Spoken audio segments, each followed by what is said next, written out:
Muito boa tarde.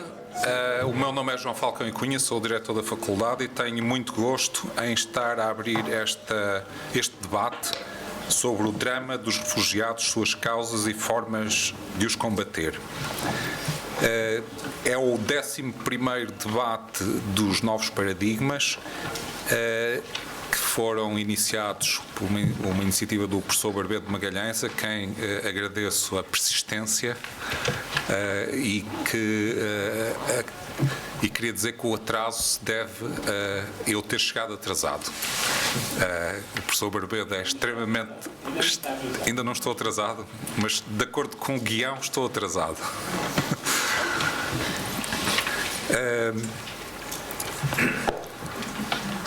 É um tema naturalmente muitíssimo relevante, é um tema que é tradição na Faculdade de Engenharia, como uma faculdade de engenharia e que versa sobre assuntos tecnológicos. É uma tradição nós falarmos sobre outros assuntos que não os tecnológicos e por isso é que digo que é uma tradição termos temas que não são propriamente de engenharia, mas nos quais com certeza que a engenharia tem um papel importante a dizer. E por isso queria dizer também que estou aqui para aprender e quero agradecer de novo ao professor Barbeiro de Magalhães ter liderado a equipa que organiza estes debates e que organiza este debate em particular. Não vou agradecer aos convidados pessoalmente, mas agradeço coletivamente, agradeço também a presença de todos os que estão aqui presentes para este debate. Espero que tenham muitas questões a colocar, muitas e boas. Mas não queria deixar de agradecer a duas pessoas que colaboraram com o professor Barbeiro aqui da faculdade, nomeadamente a Rita Beco e a Ana Freitas, que estão? Não estão? Mas estão lá fora. Estão a ajudar. Mas eu transmitirei pessoalmente os agradecimentos e por isso passava a palavra ao professor Barbeiro de Magalhães. Não? Eu falo no fim. Fala no fim da segunda sessão. No fim da segunda sessão. Então passo a palavra a quem? Há um vereador da sessão, que é a professora Delfina Rodrigues. Então, senhora professora Delfina Rodrigues, muito obrigado pela continuação daquilo que eu não disse e um voto de uma boa tarde, uma boa noite e uma boa participação aqui na Faculdade de Engenharia. Muito obrigado. Muito obrigado.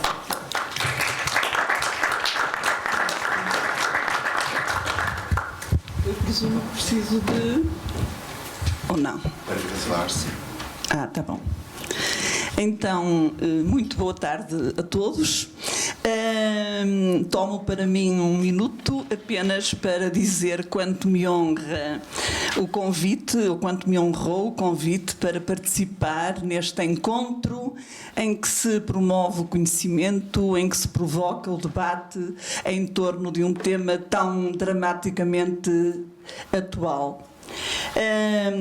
Este painel conta, como já é previamente conhecido, com 5 oradores que em 4 intervenções trarão para o debate diferentes perspectivas do problema que hoje nos convoca. O drama dos refugiados, a complexidade das causas e a imperativa e urgente construção da paz. Impõe-me a economia de tempo que dê de imediato a palavra ao primeiro orador, ao senhor professor, padre Arnaldo Pinho, que tem 15 minutos, aliás, como está previsto para os restantes participantes aqui na mesa, para abordar questões relacionadas com a questão dos radicalismos religiosos invocados tantas vezes para justificar o drama do que está a acontecer no Médio Oriente. Tem a palavra, então, o Sr. Professor Arnaldo Pinho.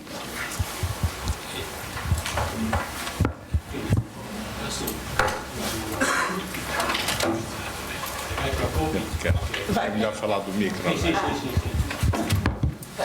Então, não sei se estão a bloquear. Não estou a bloquear.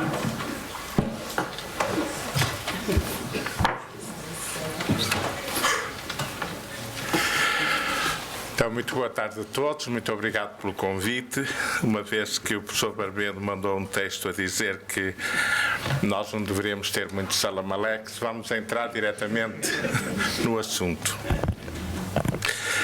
E vou tentar, de facto, cumprir o horário, por isso escrevi o texto. Num texto intitulado O Islão face à liberdade de consciência, um árabe muçulmano, como sabem, nem todos os árabes são muçulmanos, professor na Universidade de Tunis, chamado Abderrazak Sayyan, aparecido numa revista francesa, a revista Etude, historiava a questão da liberdade de consciência nas diferentes redações do Corão, com grande base documental, concluindo que durante os séculos IX e X, as diferentes escolas da tradição islâmica se caracterizavam por uma grande riqueza e uma grande vitalidade. O consenso e a livre interpretação ofereciam possibilidade de progresso e renovação incontestáveis da legislação muçulmana.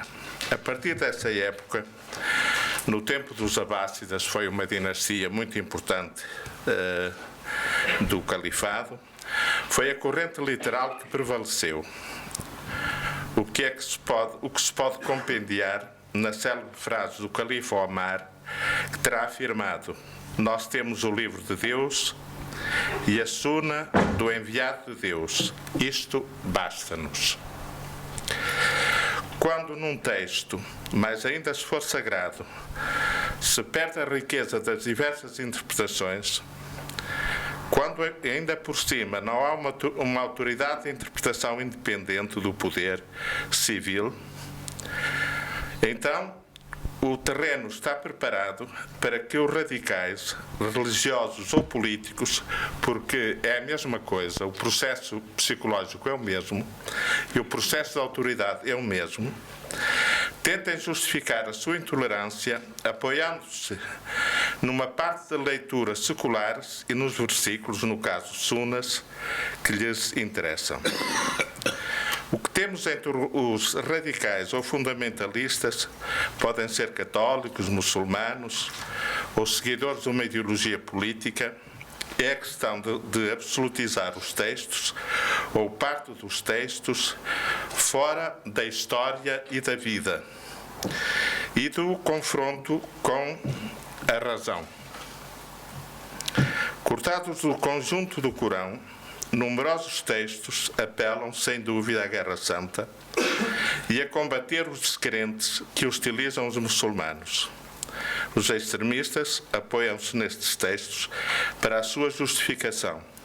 Ora, estes textos, semelhantes de resto a alguns do Antigo Testamento da Bíblia, que os cristãos leem, estão ligados a um conjunto histórico preciso, hoje desaparecido. Portanto, foram escritos num determinado contexto. Para sair deste vício de interpretação, seria necessário, no plano interno, um trabalho de confronto dos exegetas e literatos sobre o texto e, no plano externo, o confronto, sobretudo no plano jurídico, com a razão, trabalho não totalmente estranho ao mundo islâmico, mas abafado continuamente pelos interesses políticos e pelos interesses do poder. Todavia, convém lembrar aos que acreditam numa adaptação demasiado fácil das culturas umas às outras e, sobretudo, aos que acreditam numa espécie de facilidade em que o Oriente, como aconteceu na chamada Primavera Árabe, poderia facilmente digamos assim, entrar no racionalismo ocidental, convém lembrar o que escrevia há muito Jürgen Habermas. Não obstante a sua linguagem religiosa, o fundamentalismo é um fenómeno exclusivamente moderno. Ortodoxias rígidas continua ainda o mestre da escola de Frankfurt, existiram e existem tanto no Oriente como no Ocidente, seja no Próximo, seja no Médio, entre cristãos e hebreus, como entre muçulmanos e mesmo entre ideologias. Aqueles que querem evitar uma guerra de culturas, continua Habermas, deveriam lembrar-se que, curiosamente, nos acontecimentos do 11 de setembro se encontram duas linguagens fundamentalistas, a do ataque e a da retaliação. Portanto, nós temos, são duas as linguagens fundamentalistas são sempre esquemáticas. Sempre esquemáticas. Nunca vem o problema na sua complexidade. Nunca vão além da tabuada, digamos assim. E, por conseguinte, nós temos sempre duas, mesmo atualmente a linguagem que ouvimos alguns políticos. Eu podia citar nomes, mas acho que não devo citar, isso é mais com os que fazem análise política. É uma linguagem puramente esquemática. Não tem em conta, por exemplo, a complexidade do Islão. Aliás, que sabemos nós do Islão? O que é que nós sabemos do cristianismo, aliás? Bom, é verdade que a ideia da Europa, na sua cristalização mais formal, se fez por meados do século XI, em nome da cristandade, contra os três inimigos que são por ordem hierárquica: os muçulmanos, os judeus e os heréticos. Sempre temos necessidade do inimigo para que o movimento se constitua em tradição e, muito mais ainda, para que o movimento se constitua em fanatismo.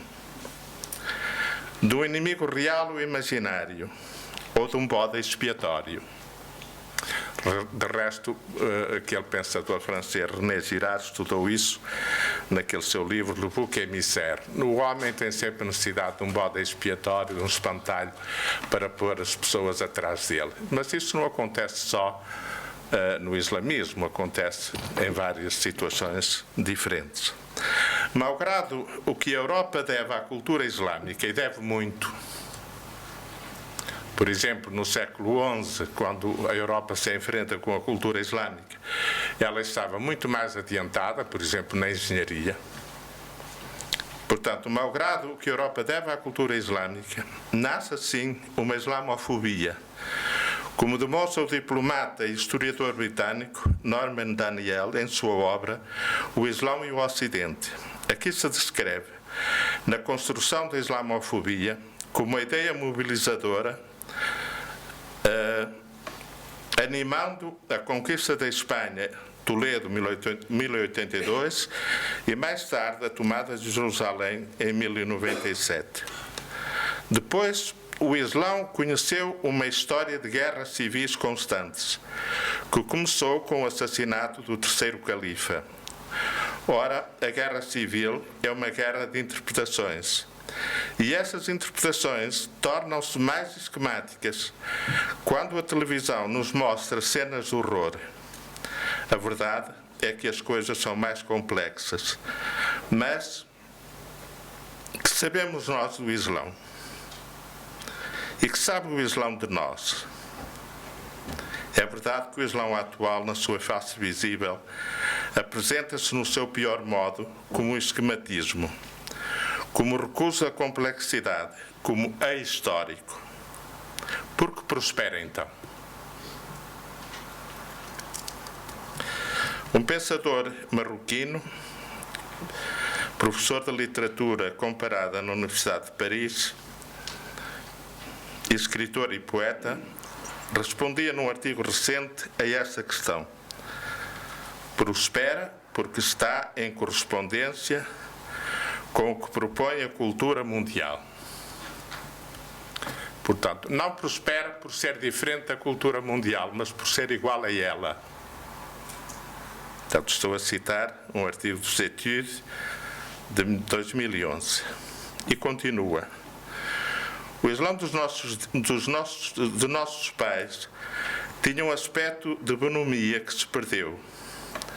Nesta religião de fechamento, que impede de pensar e de viver, os nossos pais tinham conseguido colar, enfim, a palavra francesa é bricoler, que é mais típica, uma maneira de ser, desenvolvendo os seus diversos costumes, articulando-os ao princípio vital.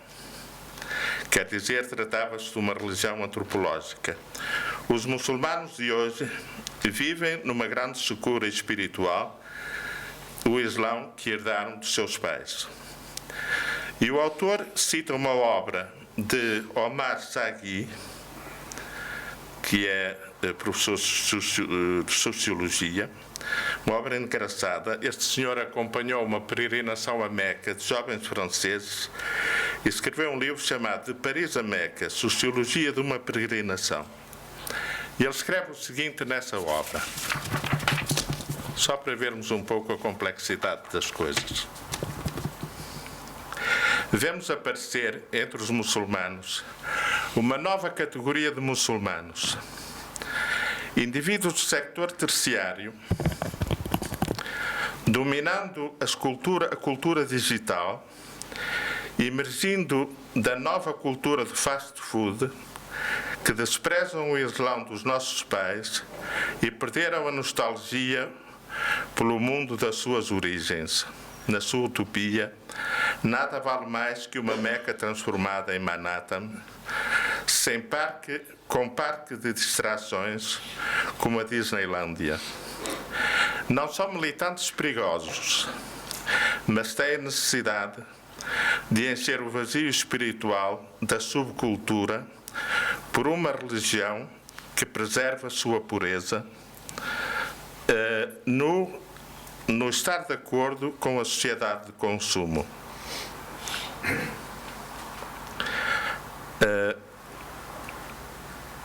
Imitam o modelo do profeta e querem tudo fazer como ele, até a sua maneira de pegar num copo e beber, por 3 vezes.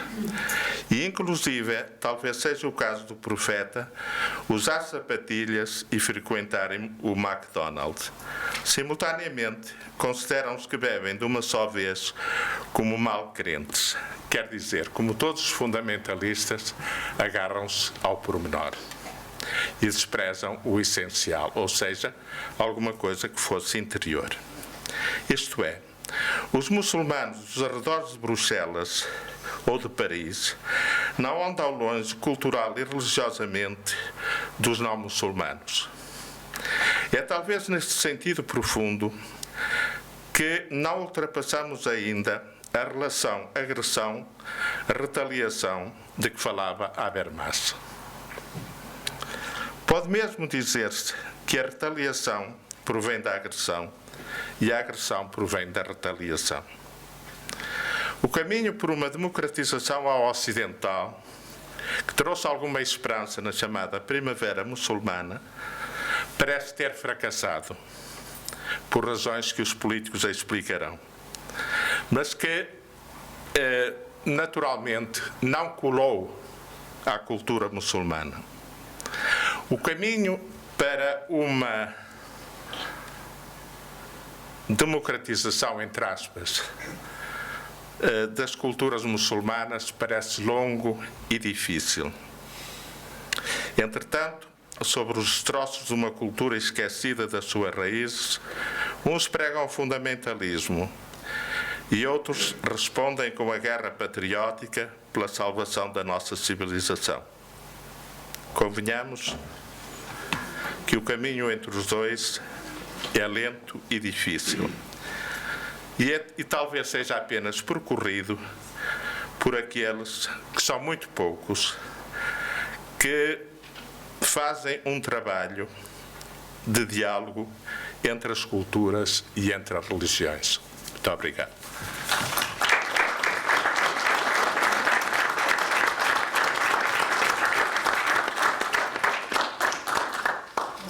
Não tive.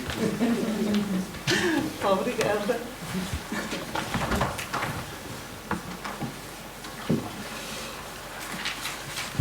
Muito obrigada, Sr. Professor. Para mim foi ótimo, porque não tive que... Foi o tempo justo, o tempo certo. A segunda intervenção pertence ao Sr. Dr. Pedro Braga de Carvalho. Eu vou pedir uma deriva afetiva, caríssimo Pedro, cuja intervenção vai incidir sobre os instrumentos de instabilidade no Médio Oriente. Tem também os 15 minutos. Muito obrigada. Não precisa? Não. Temos o microfone.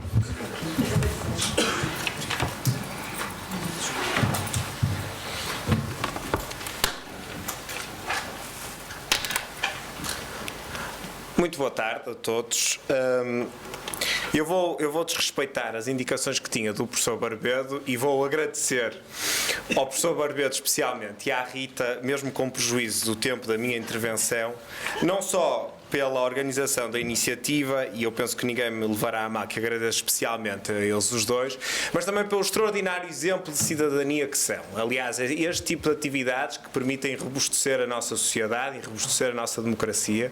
Muito obrigado a ambos por isso. A primeira vez que eu estive com o professor Barbedo era para ser um encontro de 1 hora, demorou a manhã toda. E o professor Barbedo, a dada altura do encontro, deu-me os livros que tinha escrito, ou o livro com vários volumes sobre a independência de Timor, e disse-me: bem, eu vou ali, leia lá esse livro enquanto eu vou. Foram poucos minutos aquilo que demorou o professor Barbedo. E quando ele voltou, perguntou-me: bem, então, já leu os livros? E eu, como jurista que sou, isto é impossível, claro que não. E dizia assim o professor Barbedo: oh homem, basta ler os títulos têm tudo. E a verdade é que o professor Barbedo tem uma singularidade muito própria na construção de títulos. E eu tentei, fraco discípulo que devo ser, construir um título tão completo como aqueles que o professor Barbedo apresentava. E, portanto, neste título que eu aqui apresentei, os instrumentos em instabilidade do Médio Oriente, aliás, ele é tão longo que eu nem o sei de cor, a guerra, o intervencionismo, a corrupção e o fomento dos sectarismos étnicos e religiosos ao serviço dos interesses geoestratégicos na região, resume as diferentes características, as diferentes etapas que nos permitem, no fundo, concluir por esta instabilidade permanente. A verdade é que esta região do globo tem vindo a ser dominada em diferentes matizes e nuances, muitas vezes pela intervenção de poderes estrangeiros. E pela intervenção em muitas de decisões que seriam consideradas, de acordo com o direito internacional, uma violação de um princípio basilar do direito internacional, que é a da não ingerência nos assuntos internos de cada um dos Estados.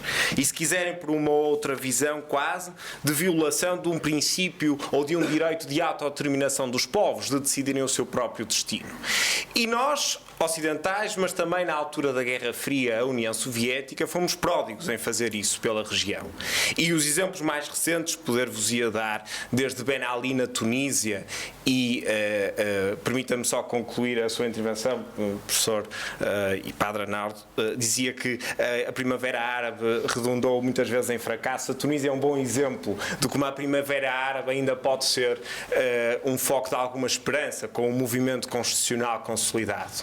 Mas também, e os exemplos não acabam infelizmente na Tunísia, podíamos ir para Muammar al-Gaddafi, ou Gaddafi, depende da expressão que utilizaram, já em pleno século XXI, depois dele estar ostracizado da comunidade internacional e foi no fundo recuperado por interesses estratégicos, por interesses pontuais.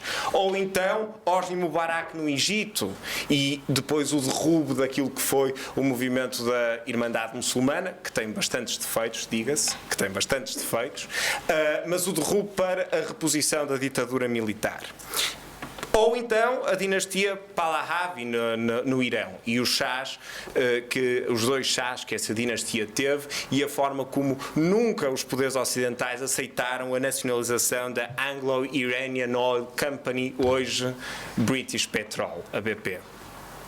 E a verdade é que todas estas alianças de circunstâncias, todos estes apoios a regimes, na grande maioria dos casos, autoritários, repressivos, corruptos, foram sempre baseadas naquela linguagem esquemática de que nos falava há pouco, Sr. Padre.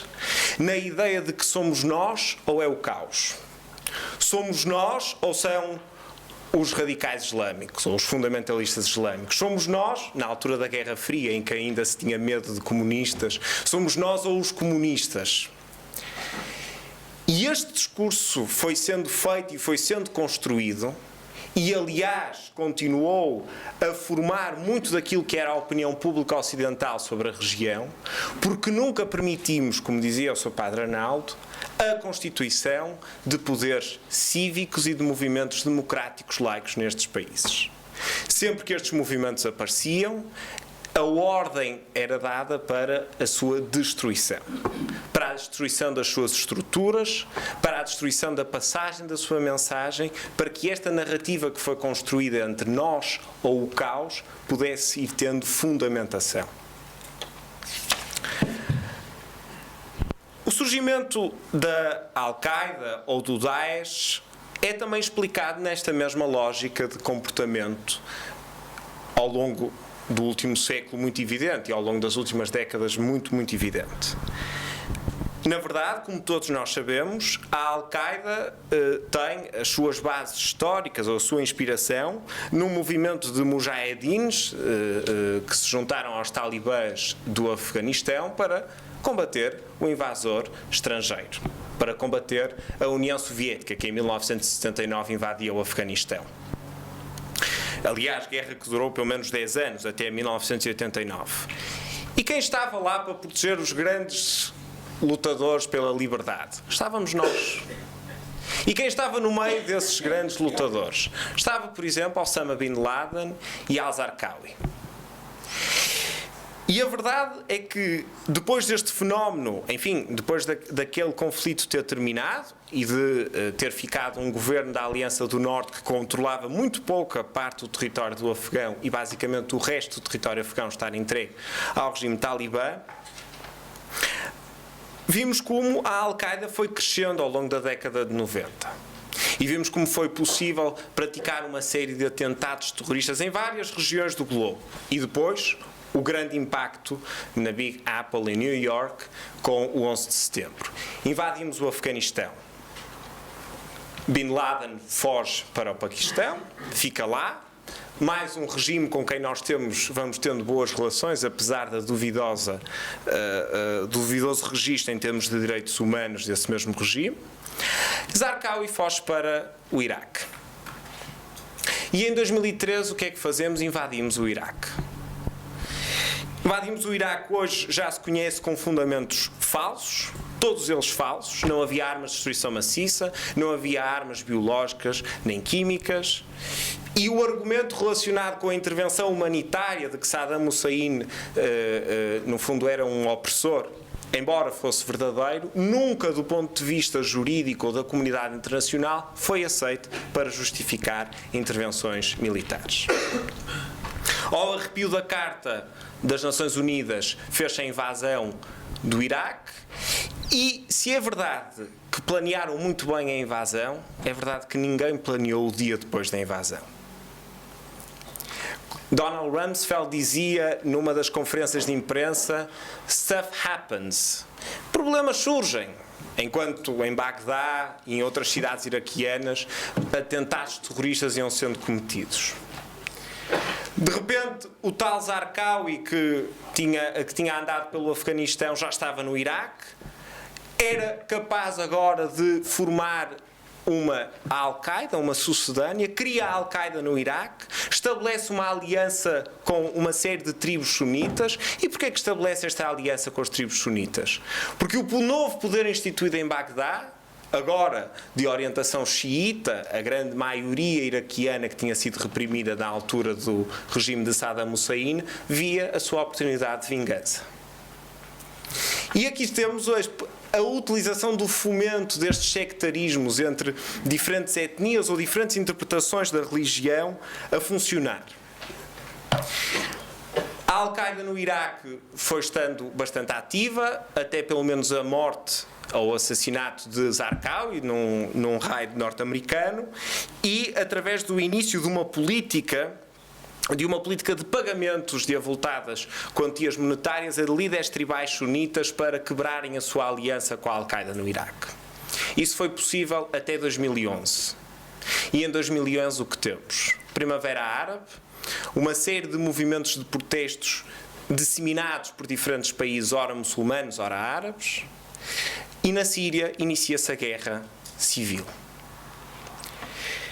E este movimento da Al-Qaeda no Iraque, que de repente vê com uma oportunidade parasitária na Síria para aplicar a sua agenda, consegue restabelecer a aliança sunita, parte porque os Estados Unidos abandonaram o território iraquiano, e permitam-me aqui uma à parte, eu não resisto, apesar por defeito de profissão, nós normalmente associamos uma das obrigações do invasor, da impotência invasora, a obrigação de retirada assim que seja possível.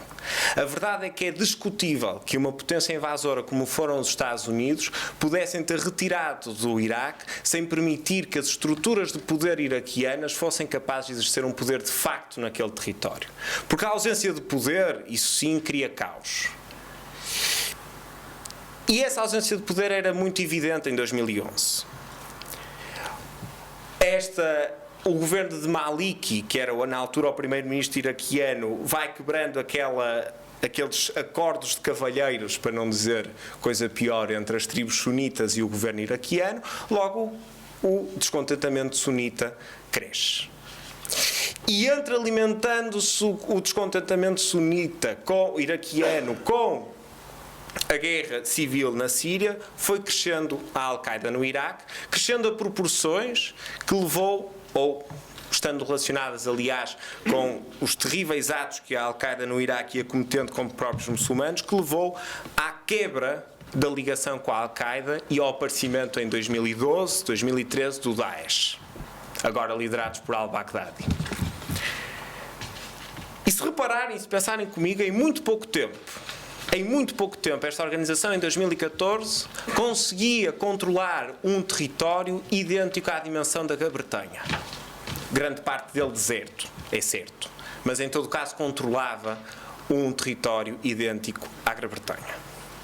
E, neste momento, na Síria, temos variadíssimas fações, pelo menos as identificáveis. O regime de Bashar al-Assad, com os seus apoios estrangeiros conhecidos, o movimento rebelde sunita, os movimentos curdos e ainda o Daesh e a Frente al-Nusra, que é a Al-Qaeda na Síria. E mais extraordinário ainda, no meio de toda esta confusão, é como grande parte do recrutamento do Daesh se faz aqui, na Europa Ocidental. Em termos de números, a maior parte dos voluntários que se juntaram ao Daesh são ainda oriundos do Médio Oriente, a seguir vem Norte da África, em terceiro lugar vem a Europa Ocidental. Depois as repúblicas da ex-União Soviética, Sudoeste Asiático, novamente a Europa nos Balcãs. E há algo que nós temos que profundamente refletir sobre a construção das nossas sociedades europeias. As sociedades europeias da Europa Ocidental fizeram a integração das comunidades oriundas destes espaços civilizacionais da mesma forma que fizeram a integração dos imigrantes portugueses, gregos, espanhóis, ou em alguns casos italianos, quando nos anos 60 migraram para estes países. E a verdade é que temos vindo, infelizmente, a confundir algum relativismo multicultural com tolerância. E se há valores civilizacionais que consideramos necessários para garantir não só um Estado de Direito, mas também a vida em democracia, é importante que tenhamos noção de quais é que são esses valores e se estamos dispostos ou não a fazer imperar esse mesmo Estado de Direito em alguns guetos europeus. Guetos esses que têm se tornado cada vez mais estigmatizantes e excluídos do normal da sociedade pela crise europeia, obviamente, e pelo facto de se ter reduzido muito a mobilidade vertical da sociedade europeia. E ainda uma última nota sobre precisamente a religião. Nós, por nossa parte, temos que cumprir, sobretudo, com o direito internacional e temos que ser capazes de respeitar princípios de autodeterminação destes próprios povos. Temos que ser capazes de fazer imperar o Estado de Direito em vez do gueto. No caso do Islão, há um caminho que tem que ser feito. Porque há, de facto, uma interpretação e há uma componente político-religiosa no Islão que justifica e fundamenta a ideia da jihad e da guerra islâmica. E se olharmos, aliás, para a história do cristianismo, e se olharmos para a história do que foram as cruzadas, ou para a história do que foi a Inquisição, também, a dada altura das nossas vidas, essa mesma interpretação da religião foi possível. E ao Islão e alguns líderes islâmicos iniciam um processo verdadeiro e sincero de crítica desta interpretação, ou então também continuarmos a dizer que nada disto tem a ver com a religião, só queremos ver parte do problema. A chave da solução, eu não a tenho, mas recorrendo novamente ao título, diria que era quase todo o contrário do título, mas sobretudo a ideia da constituição de democracias baseadas em poderes cívicos na região, de respeito absoluto dos direitos humanos, de permitirmos que estes países façam o caminho que eles próprios decidirem fazer e, fundamentalmente, boas bases de ensino para que todos aqueles que naquela região vão vivendo sejam capazes da autocrítica e sejam capazes, no fundo, de estabelecer regras de convivência mais pacífica e saudável entre todos. Muito obrigado.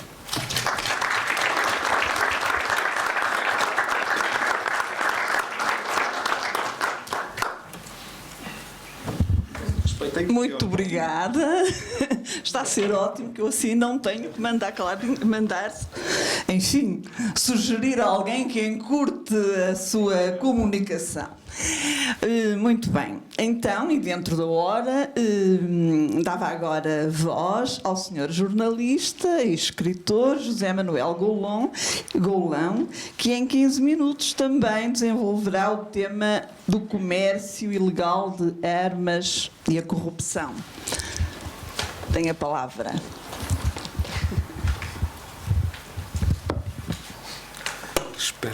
Espero não entornar a água. Não tem suporte. Eu preciso realmente. Preciso.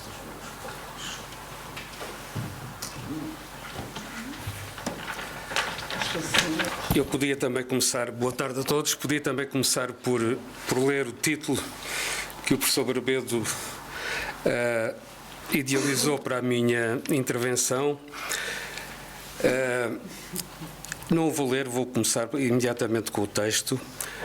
Trago o escrito exatamente também para tentar ser respeitoso no tempo que é concedido e dizer só como introdução que há 40 anos que viajo para o Médio Oriente, já não sei quantas vezes lá fui, portanto esta intervenção é um pouco o fruto dessa experiência contínua. E já que estamos numa faculdade de engenharia, trago-vos uma equação que parece ser o lugar certo. Uma equação invulgar, no entanto aparentemente simples, a duas incógnitas ao alcance de qualquer estudante do secundário.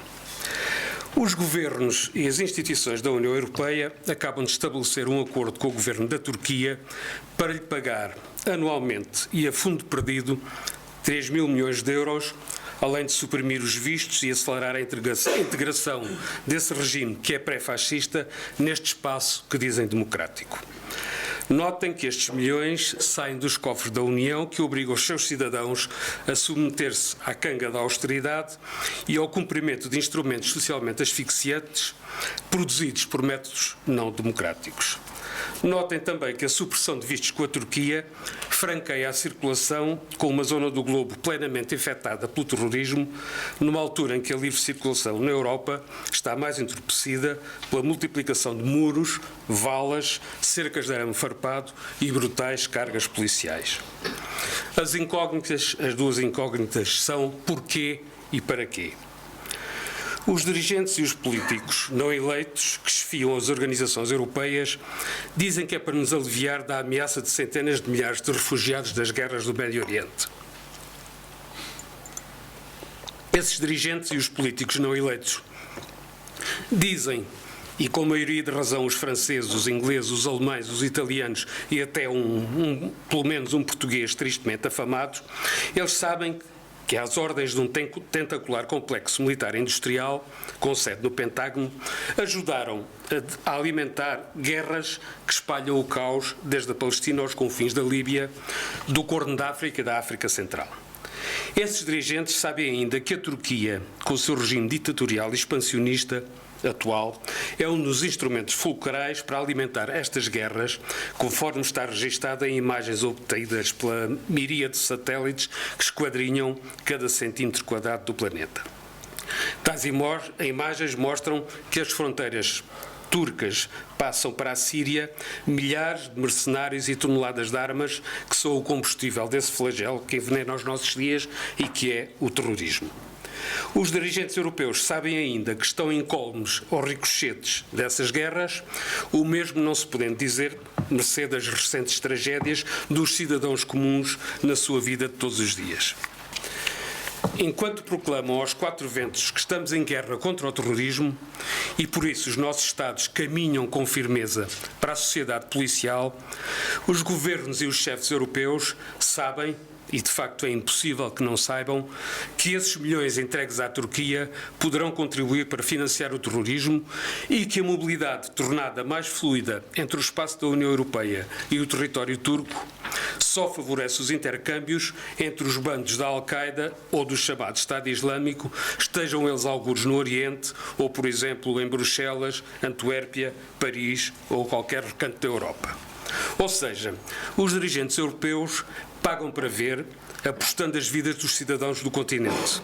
E no recém-inaugurado Palácio Branco das Mil e Uma Noites, o maior que alguma vez um chefe pode ocupar em toda a história da humanidade, o fascista islâmico turco Erdogan pode abrir ou fechar as fronteiras à imensa mole humana dos refugiados conforme lhe apeteça, pois a União Europeia caiu nessa chantagem que ele pratica pelo menos desde setembro do ano passado. É agora a altura de registar que onde só existiam duas incógnitas, despertaram várias outras e a equação complicou-se. Os dirigentes europeus dizem-nos que combatem a crise dos refugiados e o terrorismo, mas nenhuma das medidas anunciadas tem êxito assegurado, antes pelo contrário. Mas há outras coisas que os dirigentes europeus sabem, porque muitas outras pessoas as conhecem, entre elas bastantes jornalistas, e que não os domesticados, é claro, e os diligentes socialites que cozinham a informação de fast food para as grandes maiorias. Os dirigentes europeus sabem, por exemplo, que as ditaduras islâmicas, suas aliadas da Arábia Saudita, do Qatar, dos Emirados Árabes Unidos, além da Turquia, são as principais fontes de financiamento e de armas dos bandos de mercenários que quase sempre, com a ajuda do aparelho de guerra da NATO, chacinam multidões de seres humanos indefesos e arrasam países como a Líbia, o Iraque, a Síria ou o Afeganistão. E eu acentuei a Líbia porque a Líbia ainda não tinha aqui sido focado e é um caso exemplar. Bandos esses de mercenários que formam os enxames vorazes do terrorismo. A Arábia Saudita, Emirados Árabes Unidos e Turquia estão no top 10 dos compradores mundiais de armas. A Arábia Saudita logo em segundo lugar, os Emirados Árabes Unidos em quarto e têm menos de 10 milhões de habitantes e 3/4 dos habitantes são imigrantes pobres, e a Turquia em sétimo lugar. Em 2014, as despesas militares desses 3 países somaram 135 mil milhões de dólares, seguramente mais de 2 mil per capita, numa região, o Médio Oriente, onde as despesas militares mais do que duplicaram entre 2001 e 2014. A isto poderíamos chamar o efeito das Torres Gêmeas. Sem dúvida que alguém lucrou, e muito, com o terror em Nova Iorque. Sem dúvida que alguém lucra muito e sempre com o terror. Pois bem, das 10 empresas que mais armas venderam a esses países, 6 são norte-americanas e 4 do espaço da União Europeia. E nos anos amargos da crise que conduziu à implantação da austeridade como regime político, no período entre 2010 e 2014, as despesas militares globais aumentaram 16%, quando comparadas com o quinquênio anterior. Portanto, o negócio da morte está em alta, está sempre em alta. E na Europa há quem saiba disso muito bem. Por exemplo, a França e a Alemanha, que aliás formam o eixo, o chamado eixo europeu, integram a elite dos 5 países que dominam 3/4 do maná mundial das armas, calculado em 1.776 milhões de dólares em 2014. 1.176, mil milhões de dólares em 2014. A este negócio brutal chama-se olimpicamente comércio de armas. Os fabricantes e vendedores, respeitáveis homens de família, nata dos empreendedores mundiais que fazem e desfazem governo, mandam e desmandam em orçamentos de Estado, estão assim dispensados de se preocuparem com o destino final dos seus utensílios de morte, podendo eles arrasar um hospital em Alepo, ou uma escola em Trípoli, uma sala de espetáculos em Paris, um aeroporto em Bruxelas. Enfim, eles não poderiam prever e ninguém pode levar-lhes a mal, é só uma questão de lucro. As suas consciências estão em paz, se tiverem consciências. Porque isto é comércio, trade. Nada tem a ver com tráfico, não confundamos. No tráfico movimenta-se a escória dos aproveitadores, não a gente fina dos administradores da Boeing, da General Dynamics, da Thales e algumas outras, mais as suas legalíssimas contas offshore nos Bahamas, no Panamá, até no europeíssimo Luxemburgo, e sempre com a virtude garantida pela inquestionável transparência dos mercados financeiros. No tráfico sujo, entretanto, poderemos encontrar excelentes e democráticos governos da Bulgária à Eslováquia, da Roménia à neodemocratizada e, por sinal, fascista Ucrânia, todos membros ou aparentados da União Europeia e da NATO. Ora contrabandeando os restos do arsenal soviético, ora revendendo o que a NATO lhes salda por não saber o que fazer a tanta tralha obsoleta, mas letal, os traficantes abastecem igualmente os arsenais de 1001 grupos de mercenários que pululam nas guerras do Médio Oriente, Al-Qaeda e Estado Islâmico incluídos, digamos até preferencialmente.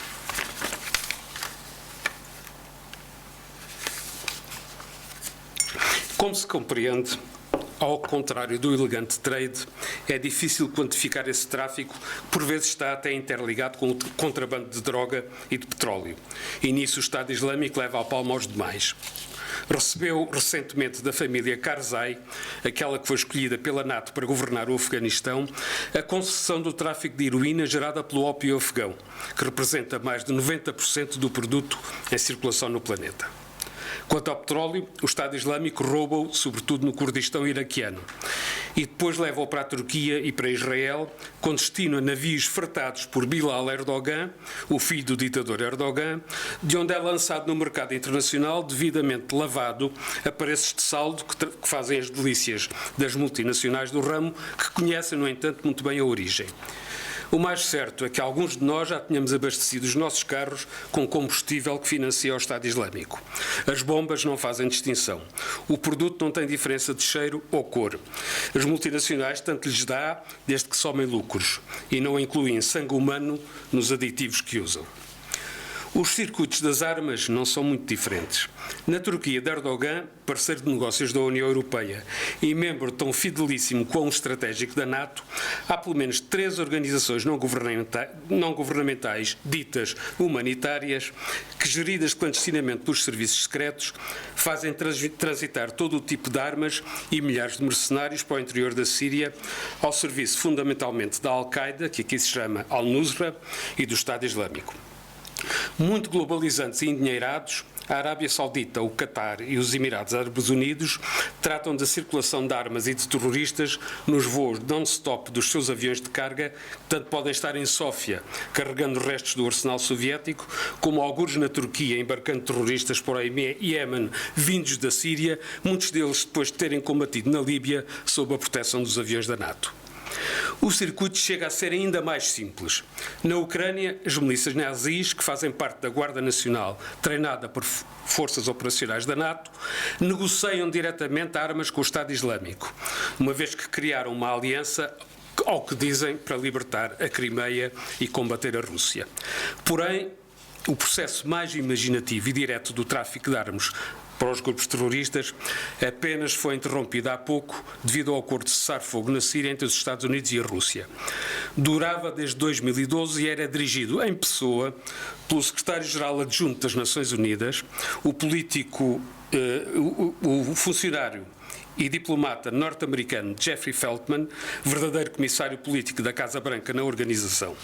Foi ele quem transformou os comboios humanitários das Nações Unidas na Síria num serviço de cash and carry de todos os tipos de armas para os terroristas e não apenas os ditos moderados. Chegámos assim a um cenário perturbador onde as incógnitas da nossa equação se multiplicaram, perdidas numa intricada teia de corrupção. Temo, porém, que a pior e mais insidiosa dessas corrupções ainda mal tenha sido abordada.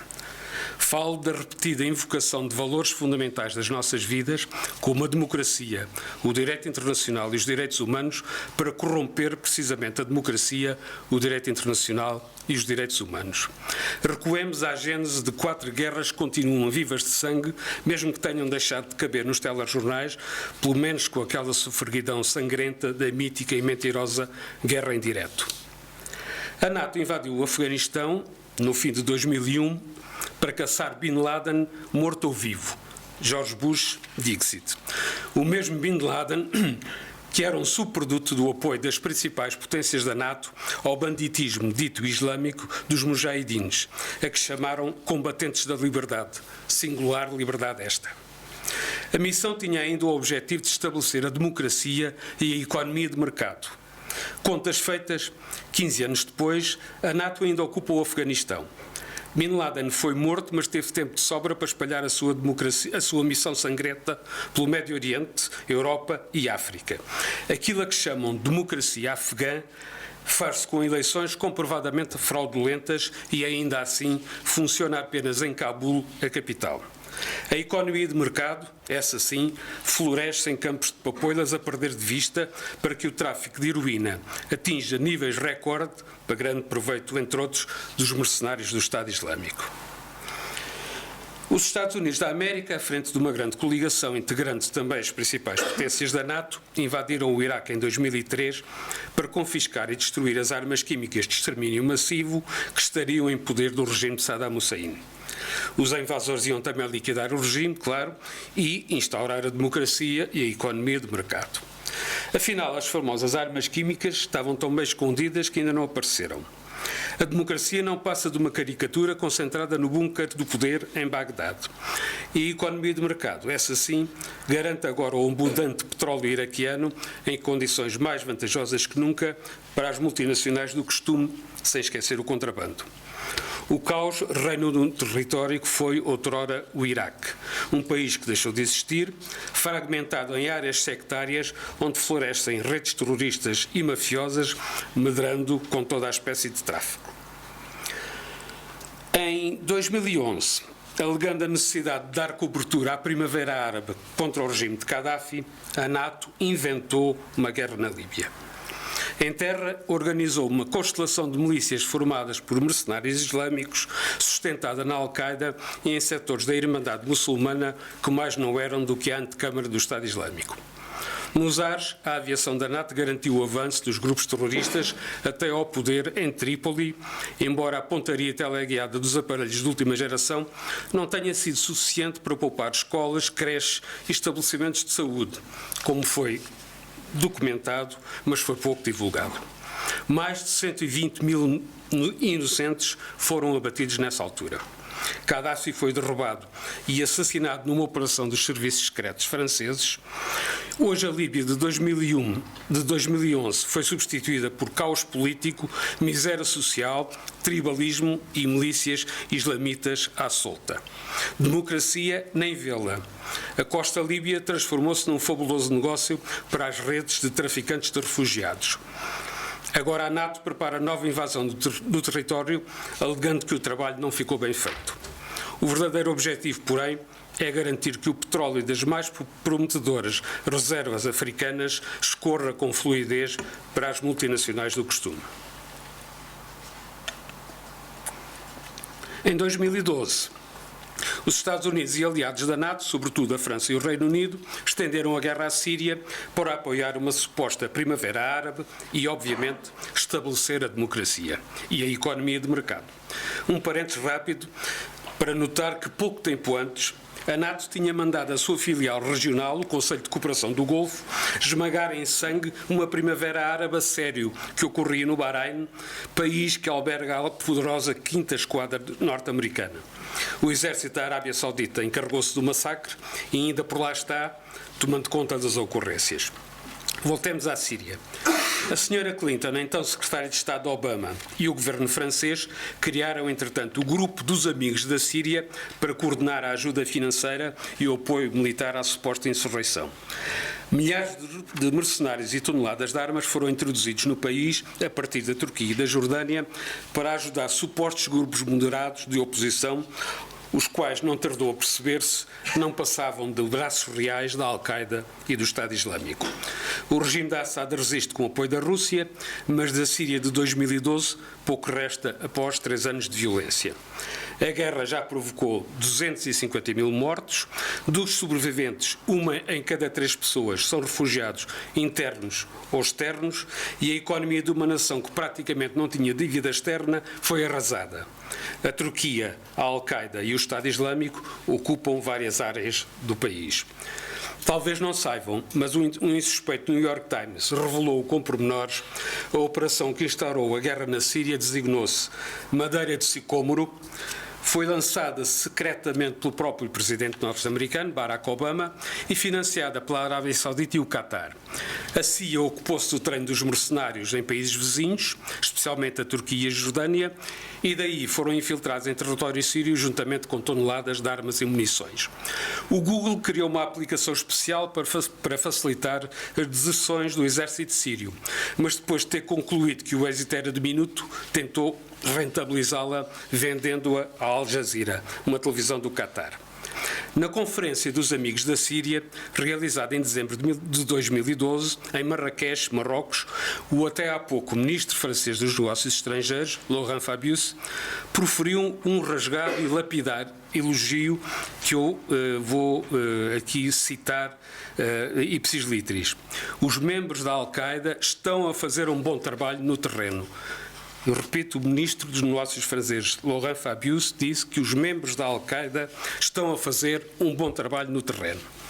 Por sua vez, o exército israelita montou estruturas de apoio aos terroristas nos Montes Golã ocupados à Síria, principalmente hospitais de campanha.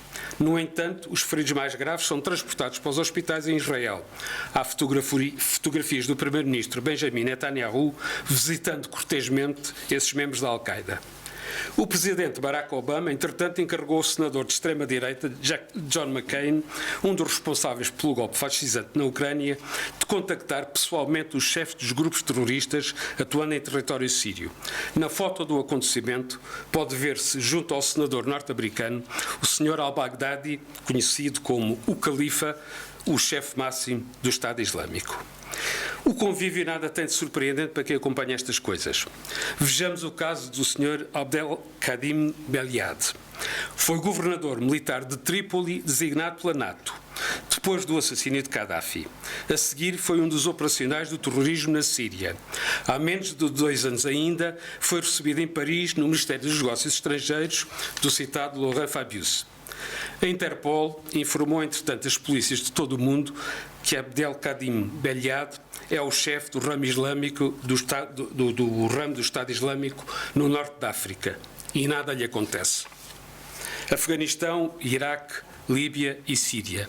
4 guerras desencadeadas com base em mentiras, corrupção, propaganda insidiosa. 4 guerras que provocaram, no total, 4 milhões de mortos.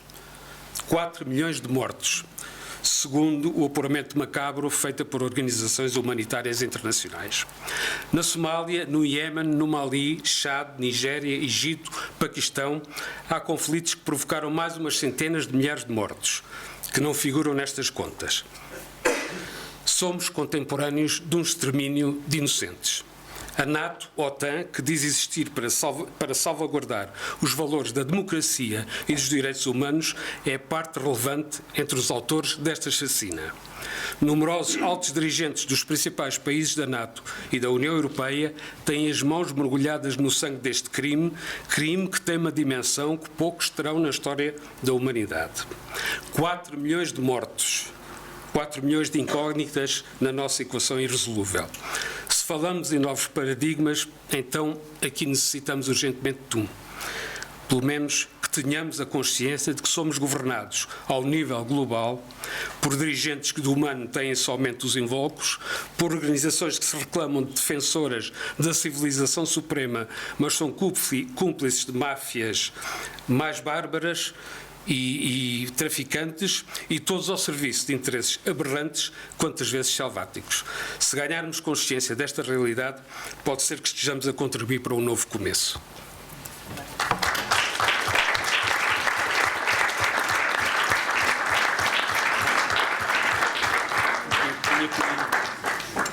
Obrigada. Ligeiramente. 4 minutos. São recuperáveis. São, eu recupero.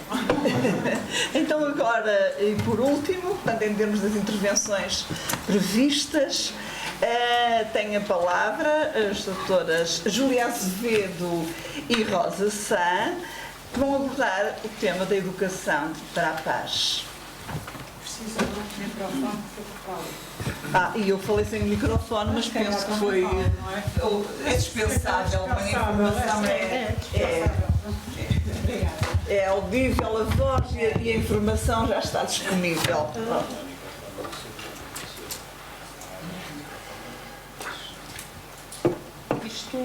Júlia, Sim.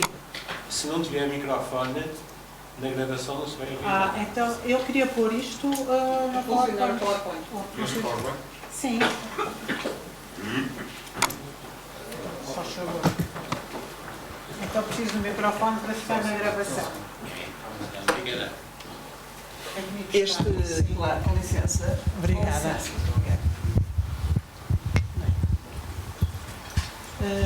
Estou a falar. Também não vou fazer agradecimentos, vou só, na pessoa do Sr. Diretor, agradecer a todos os presentes e ao professor António Barbeiro de Magalhães, muito obrigada por ser quem é.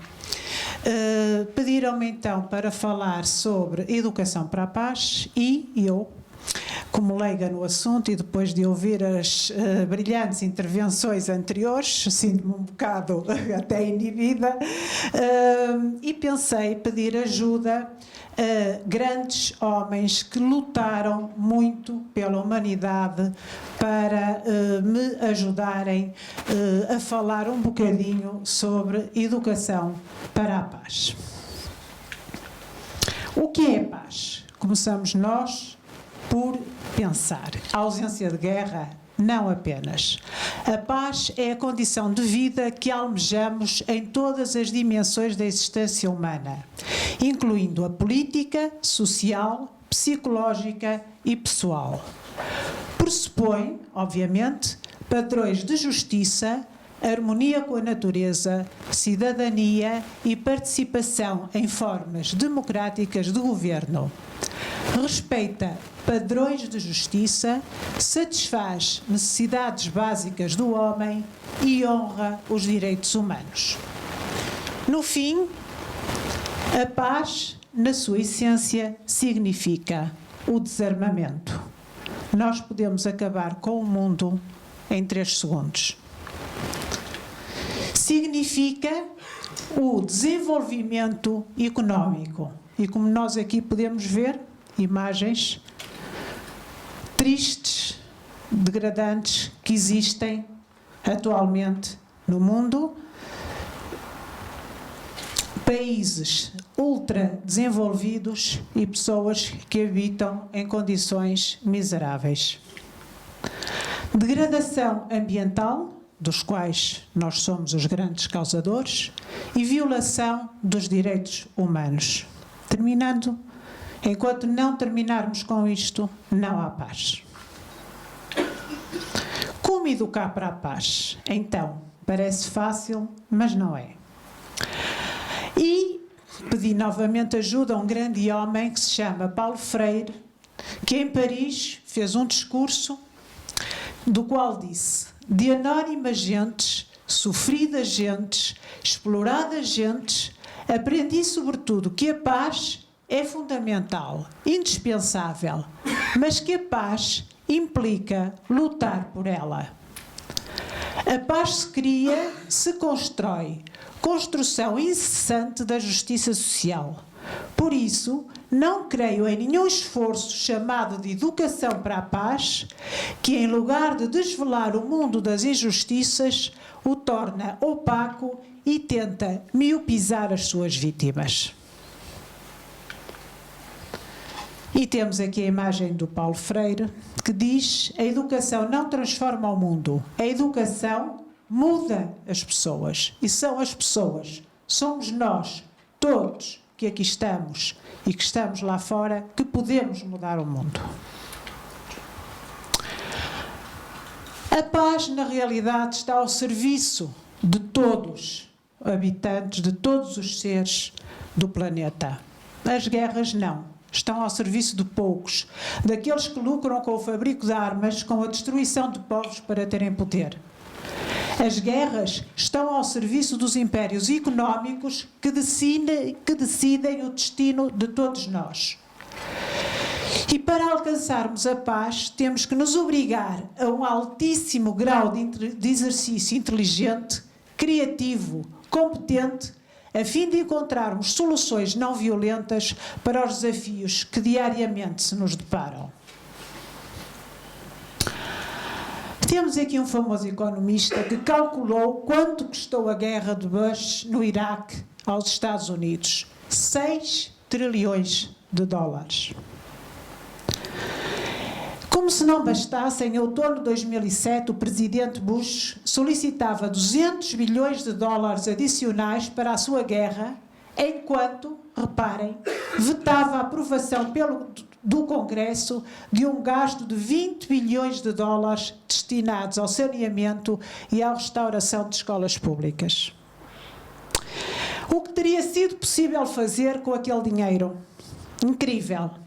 Contratar 15 milhões de professores, garantir assistência para 530 milhões de crianças, financiar as bolsas de 43 milhões de estudantes, fazer o saneamento das urbanizações miseráveis, renovar os arruinados edifícios das escolas de todo o país. Com uma parte do montante desperdiçado na demonstração de superioridade militar, os Estados Unidos teriam podido, finalmente, permitir-se a colocar os alicerces de um Estado social moderno. Por isso, é fundamental, e todos nós temos que ter consciência, que há governos com interesses relacionados com os diamantes, com o petróleo e com o armamento. Compreender que há bancos que financiam empresas diretamente relacionadas com o fabrico de armas nucleares. Saber que por cada dólar investido em projetos sociais, 2.000 são aplicados na guerra. Compreender que uma democracia que funcione exige um eleitorado informado, atento, exigente, culto. E Paulo Freire diz que seria uma atitude muito ingênua esperar que as classes dominantes desenvolvessem uma forma de educação que permitissem às classes dominadas perceberem as injustiças sociais de forma crítica. Por outro lado, temos aqui também uma violação dos direitos humanos, uma mulher apedrejada até à morte pelos terroristas do Estado Islâmico. Este grupo terrorista foi criado pela CIA e conta com financiamento da Arábia Saudita e Catar. A mulher foi acusada de heresia e condenada à morte por apedrejamento. Então, para finalizar, como educar para a paz? Educar na liberdade de escolha. Formar cidadãos ativos, inteligentes, criativos, críticos, capazes de prever, antecipar e encontrar soluções não violentas para os desafios que a vida nos apresenta. Formar cidadãos vigilantes e não conformados com corrupção política. Vincular e obrigar os políticos a cumprir, a promover a paz, a investir na formação de cidadãos ativos e conscientes. Formar cidadãos na e para a solidariedade humana. E como exemplo, trago aqui Bob Marley, que depois de um atentado à sua própria vida, subiu ao palco passado 2 dias e quando lhe perguntaram porquê é que ele estava lá, ele respondeu: as pessoas que estão tentando destruir o mundo não tiram um dia de folga. Como posso eu tirar se estou fazendo bem? E lutar pela paz, educar para a paz, é isto mesmo, é não tirar um dia de folga. A educação é a arma mais poderosa que você pode usar para mudar o mundo. Nelson Mandela. Muito obrigada.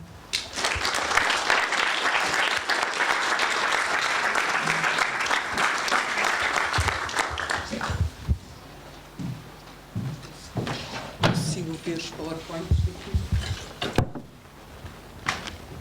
Boa tarde a todos. Antes de mais, quero dar as boas-vindas a todos os presentes e agradecer-vos de preocuparem com um tema tão atual e ao mesmo tempo tão antigo, o que não deixa de ser um paradoxo e não deixa de ser uma desilusão para todos os humanos, pois é um problema que infelizmente permanece e parece não ter solução. Penso que está... Não. Este tema pressupõe uma ligação entre educação e paz. A educação é parte integrante de toda a sociedade, faz parte da nossa vida, é através da educação que transmitimos aos nossos descendentes aquilo que é a sociedade, os nossos valores, os seus direitos, os seus deveres, a moral, a ética, tudo aquilo que se inclui numa sociedade. A paz é algo que todos queremos, é uma paz de espírito, é uma tranquilidade, é um estar com o outro, é um dialogar com o outro. Simplesmente, nem sempre as coisas são como seriam desejáveis. E, tendo estas definições como fundamentação, podemos concluir que para educar para a paz só é possível se no processo educativo estiver constantemente presente a tolerância e o respeito pela diferença étnica, sexual, social, religiosa e económica.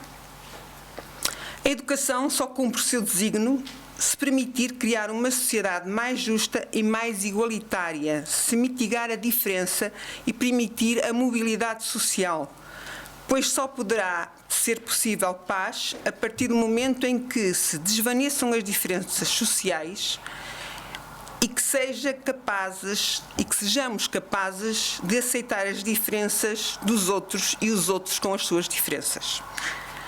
E se pensarmos em todos os atos de guerra e terrorismo que a humanidade tem assistido, e aqui venho corroborar tudo aquilo que já disseram, vemos que a razão que levou ao seu início foram razões religiosas, raciais, territoriais, mas sobretudo económicas. A educação é o principal alicerce da sociedade. É com a educação que todos os aspectos da vida humana devem ser debatidos, ensinados e divulgados. E, no meu entender, a educação é o último reduto para a defesa da dignidade e dos direitos humanos. Nas escolas portuguesas existe um dia, que é o dia 30 de janeiro, em que é festejado, digamos assim, o Dia da Não Violência Escolar, Educação e para a Paz. E existe, peço desculpa,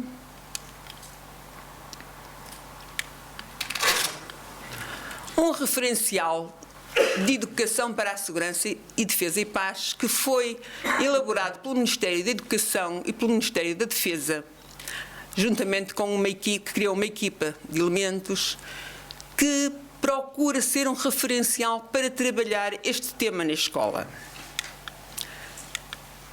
Encontra-se na internet, é um dossiê com 70 e tal páginas, em que tem um referencial de educação para a segurança, a defesa e a paz, e é constituído por um todo coerente, que depois será trabalhado de acordo com a idade dos alunos, de acordo com a capacidade de cada aluno. O grande tema é segurança, defesa e a paz, um projeto de todos e para todos. Procura ser um tema transversal que deve ser trabalhado de acordo com as realidades de cada escola, com a realidade de cada meio social em que se insere e, sobretudo, procurar, dentro daquilo que é a realidade social, chegar o mais perto possível aos alunos. Este grande referencial apoia-se em 4 grandes temas axiais: o quadro normativo ético e jurídico, que nos diz o que podemos e o que não podemos fazer em relação à paz e à guerra, porque é que nós somos sancionados se fizermos mal, se fizermos bem. O contexto internacional, onde tudo se insere e onde temos como limites as grandes organizações internacionais. A identidade nacional, que nos permite ter consciência daquilo que são os valores do nosso país, daquilo que são os valores territoriais. E, por fim, as Forças Armadas e as Forças de Segurança e Serviços de Segurança, que, para manter a paz, teremos sempre que recorrer à força. E por isso existem as Forças Armadas. No fundo, a segurança, para fundamentar a segurança, a defesa e a paz, no enquadramento étnico, normativo e político internacional. No nacional temos as nossas leis e as nossas Forças Armadas. No internacional recorremos às Cartas das Nações Unidas e às Cartas dos Direitos Humanos, que dizem aos países como é que é possível e até quando e quanto podem intervir em termos militares para manter a paz. A paz, de acordo com aquilo que neste momento se pode aperceber ou que nos podemos aperceber, só pode ser mantida se existirem vários exércitos que intervenham no sentido de manter a paz. Por isso não sei até que ponto é que existe paz. O Dia da Não Violência nas escolas é o dia 30 de janeiro, como já disse, e este dia 30 não foi escolhido à sorte, foi escolhido porque foi a data da morte de Gandhi, que no fundo acaba por ser aquele que mais postulou pela paz, na medida em que se recusou a utilizar a violência para manter a paz. Está ali também um programa, estava na internet, daquilo que nas escolas portuguesas se faz para relembrar que a educação para a paz deve ser trabalhada. Agradeço a todos. Boa tarde.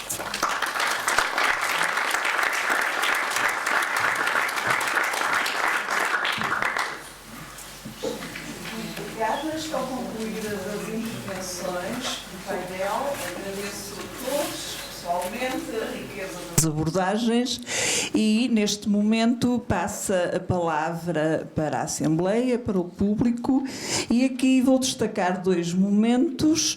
Primeiro, num primeiro momento, sei que há 3 interpelações e 3 interpelantes selecionados que terão cerca de 4 minutos, vamos ver se conseguimos, para pôr as questões preparadas e terão cerca de 15 minutos os oradores para responder, uma vez que, enfim, há aqui um certo desfazamento, um ligeiro desfazamento de tempo. Depois, pelas 19h30, alargaremos o debate à Assembleia para terminar às 20 ou, preferencialmente, como sugerido pelo Sr. Professor Barbeiro de Magalhães, uns minutos antes, por razões logísticas, não é, de serviço de jantar. Vamos tentar, então, às 17h, aliás, às 19h50, dar por concluída esta primeira sessão. Então, não sei, em primeiro lugar, Bruno Nogueira, professor.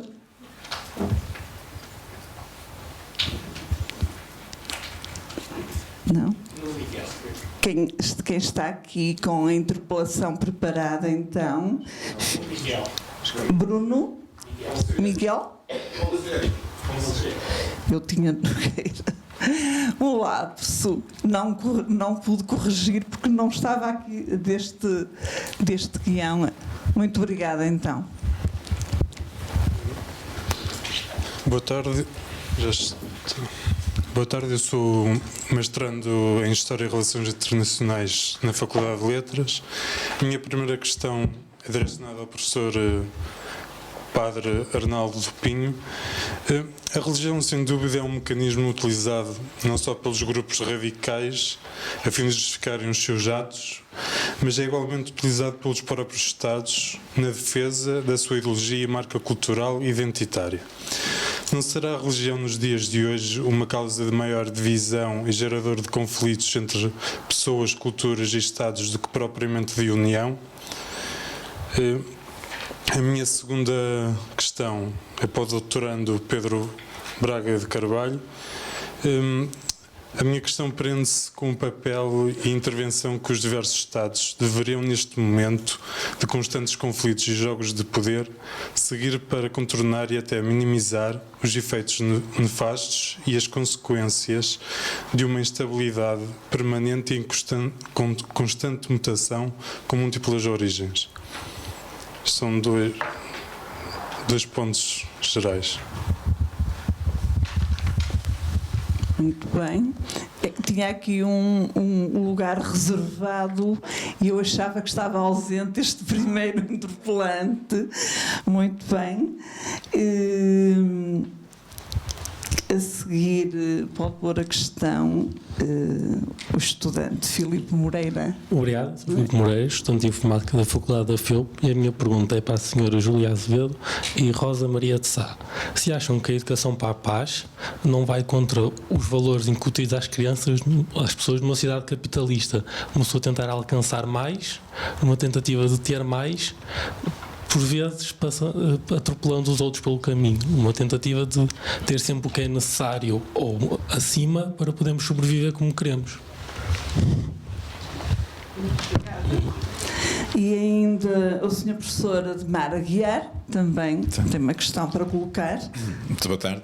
Eu sou aqui professor na área de Engenharia Informática e, portanto, vou tentar fazer uma questão relacionada com a educação para a paz e para a cidadania global, que a tecnologia potencia, para o bem e para o mal. Portanto, a minha questão é exatamente esta. Portanto, acho que é consensual que a tecnologia, a educação para a paz e para a cidadania global, uma saudável cidadania global, são formas de combater, de facto, este drama. O problema é como é que fazer isto, não é? Se quisermos aprender com os terroristas, de facto, eles utilizam a tecnologia, utilizam formas inteligentes de auto-organização para conseguir difundir a sua mensagem. Portanto, eu acho que, de facto, nós temos hoje os instrumentos, a sociedade, o mundo, temos hoje os instrumentos, nomeadamente os tecnológicos, que eu aqui estou a frisar mais, para difundir uma mensagem nesta área. Eu acho que a questão principal, portanto, não são os instrumentos, mas é qual é a mensagem que nós queremos transmitir e, sobretudo, quem é que a vai transmitir? São os governantes para os cidadãos? Isto é, quem é que ensina, quem é que está nesta escola da cidadania global? São os governantes para os cidadãos ou os cidadãos para os governantes? Obrigado. Muito obrigada. Então, as questões estão dirigidas, por isso começava por dar a palavra então, ao Sr. Professor Arnaldo Pinho. Portanto, é evidentemente que a religião pode contribuir para um sistema identitário terrorista. Pode. Efetivamente, e às vezes contribui. O cristianismo também, já que foi dito, também contribuiu. Por exemplo, as cruzadas. É um caso. A Inquisição também contribuiu para um sistema identitário. Este contributo para um sistema identitário repugna a essência do cristianismo, mas nem sempre repugna às suas formas, certo? Mas repugna a sua essência. Porquê? Porque o cristianismo tem como centro um condenado, não tem como centro um condenador. Portanto, Cristo foi ele próprio condenado por um sistema identitário, certo? Por outro lado, eu queria chamar a atenção por uma coisa interessante, é que as ideologias transformaram-se em sistemas mais fortemente identitários no século XX que as religiões, certo? A Escola de Frankfurt, por exemplo, já que é da Faculdade de Letras, estou-me a lembrar desenvolveu o tema da dialética do iluminismo, da dialética do racionalismo. E chegou à conclusão que o iluminismo, digamos assim, sem aquilo que o ultrapassasse, caía no vazio identitário. Porque o problema do vazio identitário é não ter transcendência. Certo? E quando um sistema não tem nada para lá, está sempre a repetir o mesmo. É o que acontece na cultura consumista do Ocidente, mas acontece também, como eu disse há pouco, nas aspirações a uma cultura consumista, que é o ideal que nós exportamos para os árabes. E recordo-me sempre do que disse um pensador francês a propósito deste laicismo que nós vivemos no Ocidente. Ele dizia isto: o laicismo acabou com a religião e clericalizou o pensamento. Quer dizer, o nosso pensamento no Ocidente é clerical. Porquê? Porque é um pensamento que não tem tempo nem para a contemplação nem para a diversidade. Não é? E o pensamento árabe, este pensamento que eles exportam, e também iria dizer um pensamento demasiado dependente da comunicação social, mal informada muitas vezes, é um pensamento extremamente debilitado, pobre, porque está sempre a dizer o mesmo. E o que é que ele transmite? Transmite, a não ser aqueles que têm tempo para ler revistas especializadas, estes sabem mais, ele transmite normalmente coisas extremamente simplórias. E anda muito pouco longe, anda muito perto da propaganda. Muito perto da propaganda. E andando muito perto da propaganda, vamos falar de educação, não educa os cidadãos.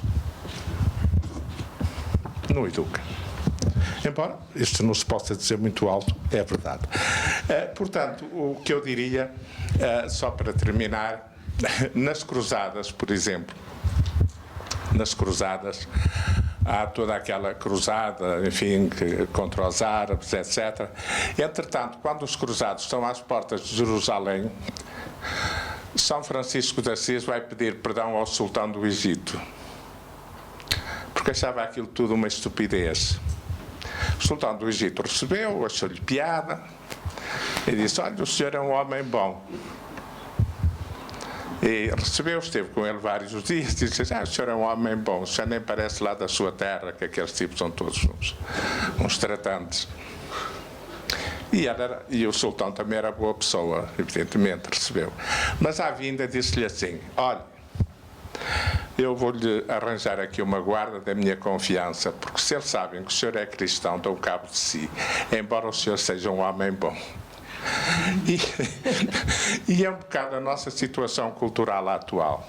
Há algumas coisas interessantes atualmente, e eu referi isso há pouco, é o diálogo interreligioso e o diálogo intercultural. Há algumas coisas interessantes nesse domínio, porque eu penso que sem o diálogo intercultural e o diálogo interreligioso não vai ser possível sair disto. Não vai ser possível fundar os direitos humanos em relação com as tradições culturais, porque os direitos humanos não têm a mesma significação entre nós e nos países árabes. Não vai ser possível criar nações, que as nações não se criaram assim de pé para a mão, são identidades culturais. E não vai ser possível, digamos assim, respeitar o crescimento endógeno dos povos. Porque isso é a coisa que nós não estamos a respeitar. Nós não estamos a respeitar o crescimento endógeno. Estamos a impor modos de vida, mas não estamos a criar o crescimento dos povos a partir deles próprios. E esse diálogo intercultural e interreligioso tem sido muito difícil com os árabes. Mas tem havido vários colóquios e neste momento há uma boa relação entre teólogos cristãos e teólogos muçulmanos numa universidade do Egito, numa grande universidade do Cairo.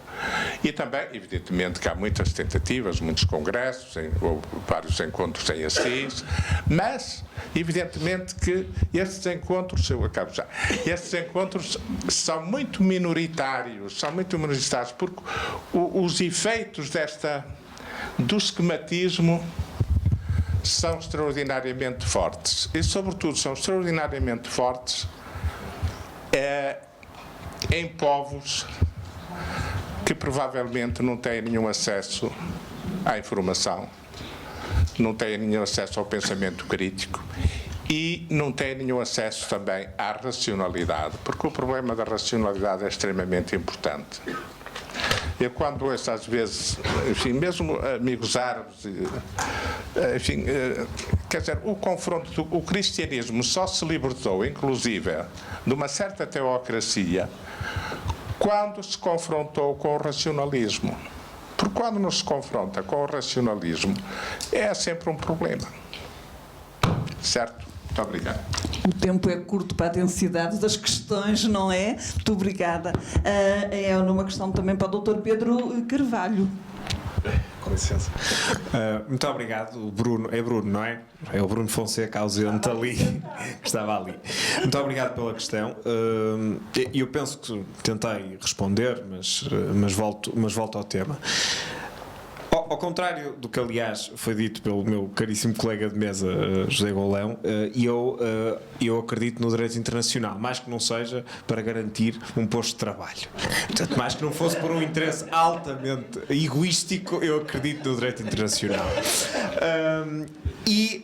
A verdade é que há um conjunto de pressupostos e de cumprimento de princípios jurídicos que vão desde a proibição do recurso ao uso da força armada, a não ser em duas exceções da legítima defesa, nos termos da Carta das Nações Unidas, que referi há pouco como baliza do direito dos conflitos armados, ou então de decisões do Conselho de Segurança das Nações Unidas ao abrigo do capítulo 7º. Mas há também aqui outros princípios que estão relacionados com a não ingerência em assuntos internos. E, aliás, da exposição que nós ouvimos de José Golão, percebeu como há uma série de características de intervenção em assuntos internos. As sociedades do Médio Oriente e as sociedades aliás, problema que também existe em muitas outras sociedades africanas, tiveram definições de fronteiras políticas que não se comparam com o processo de definição da fronteira política que os Estados europeus viveram. Isto está relacionado com o exercício de poder colonial na região, mas a verdade é que estas sociedades apresentam uma complexidade do ponto de vista étnico e cultural muito superior àquilo que nós normalmente estamos habituados a encontrar nas nossas próprias sociedades. Portanto, os regimes políticos das democracias parlamentares de tipo ocidental que nós fomos encontrando nas nossas sociedades não são necessariamente os esquemas de decisão e de exercício de poder que melhor se podem adequar a estas sociedades. E eu não sei quais são os esquemas, tenho a certeza, porém, de que essa mesma arquitetura de poder tem que ser encontrada pelos próprios. E é preciso que esses façam um caminho, que é um caminho difícil, que é um caminho penoso, que é um caminho que dura muito tempo e, sobretudo, que se permita o lançar e o estruturar de bases sólidas de poder civil e de poder civil laico, que é algo que muitos destes países continuam com alguma dificuldade de criar. Eu sei que nós temos necessidades básicas a cumprir, como é a alimentação, mas muito rápido. Quanto à questão dos direitos humanos, é importante também que tenhamos noção de que os direitos humanos aplicam-se em situações de normalidade de desenvolvimento da vida. Numa situação de conflito armado, aplicar direitos humanos é meio caminho andado para a violação da lei. Numa situação de conflito armado, existem normas específicas ligadas ao direito internacional humanitário que, com toda a violência que a guerra importa, aceitam parte dessa violência para a tentar humanizar em mínimos possíveis. Agora, que há necessidade da aplicação de direitos humanos em situações de normalidade democrática e que, apesar de tudo, apesar de termos um quadro axiológico distinto, a verdade é que podemos acordar aqui em alguns pressupostos que nos são idênticos, como, por exemplo, respeito à vida, respeito à integridade física e psíquica essencial ou um princípio de igualdade.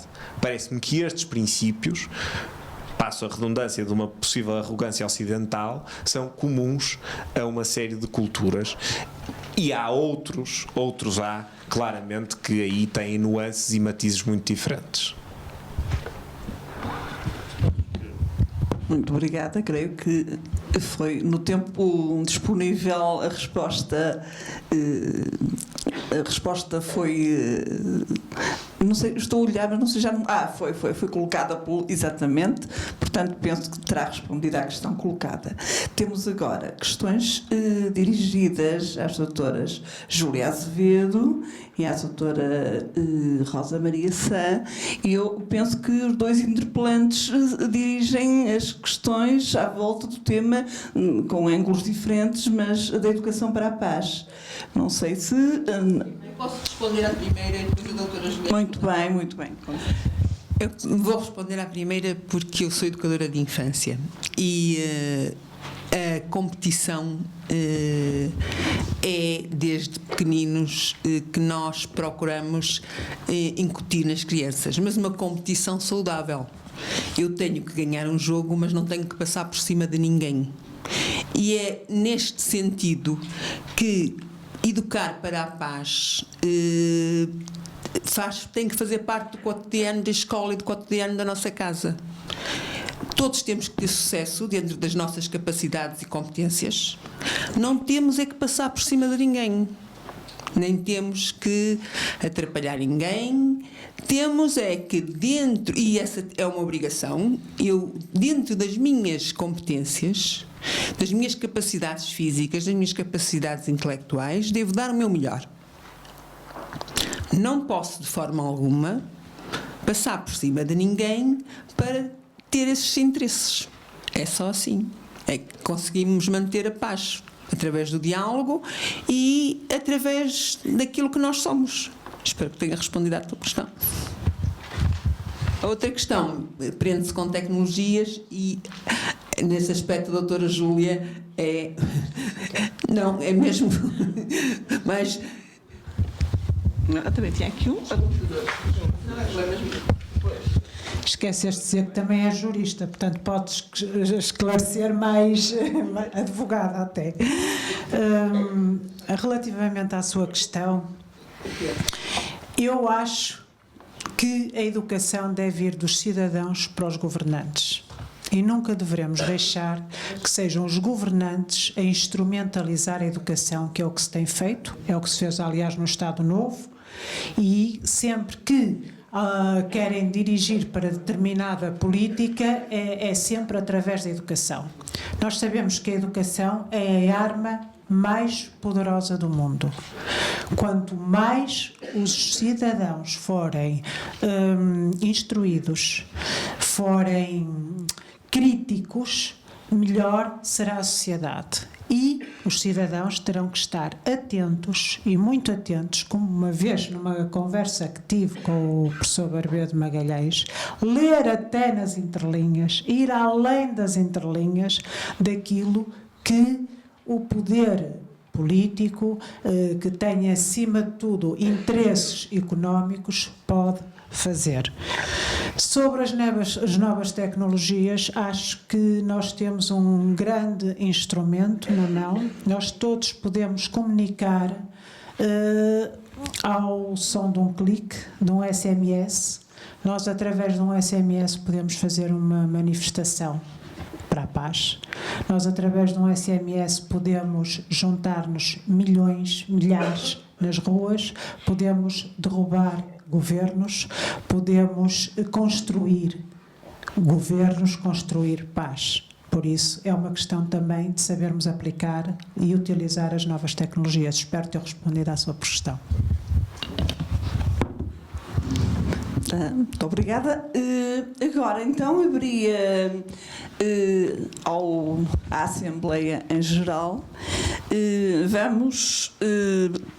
Vamos considerar como hora limite, então, como disse, às 19h50, o que significa que talvez haja espaço para 3 questões dirigidas aos membros da mesa e apelando ao poder de síntese dos interpelantes e dos oradores que vão responder. Então está aberto o debate.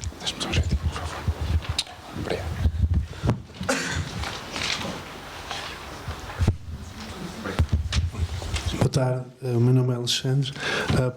Eu queria fazer várias perguntas, mas vou fazer só uma, não é? Porque se calhar mais pessoas querem fazer perguntas. Então a minha pergunta é para o doutorando Pedro Carvalho.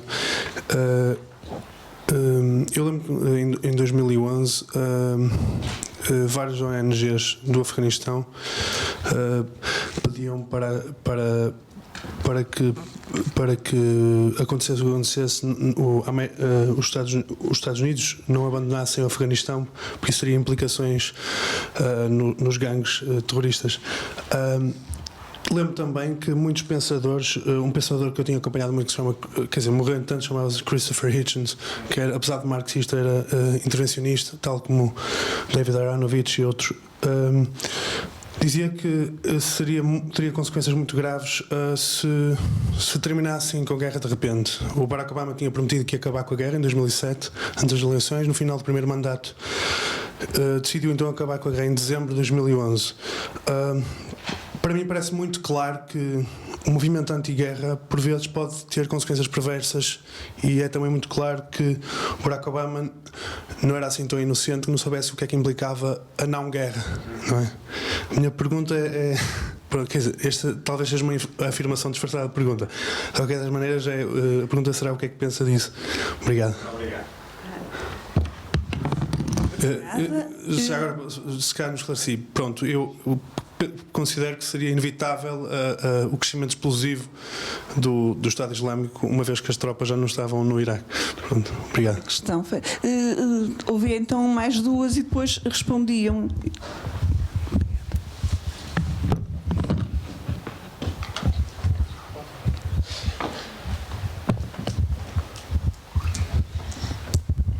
Boa tarde, meu nome é Pedro Meira.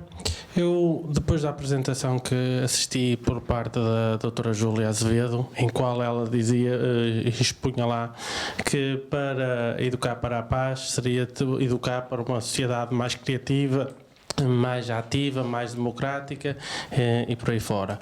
A pergunta que eu faço à doutora Júlia Azevedo é se no sistema educativo português procura essa educação que vá de encontro a estes ideais. E ao senhor jornalista José Manuel Galão, pelos estudos que tem feito nos países onde há maiores conflitos, se também procuram essa educação nos momentos em que não há os conflitos. Muito obrigada. Ainda uma terceira questão, antes de passarmos às respostas.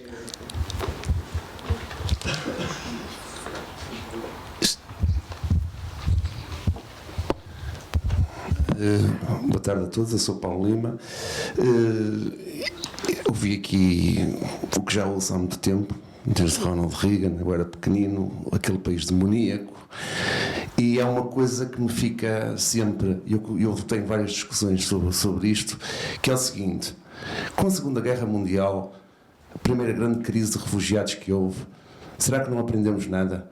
Ao ver aquelas imagens tristes de crianças amontoadas, pessoas, e agora ficamos muito, muito indignados quando vemos uma criança numa praia da Turquia.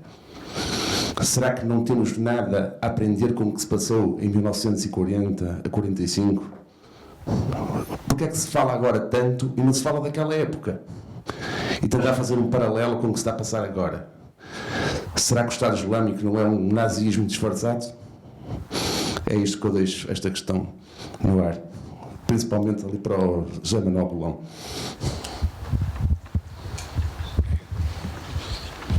Bom, então vamos passar às respostas, exatamente, o tempo urge. A primeira então para o Dr. Pedro Baraga de Carvalho.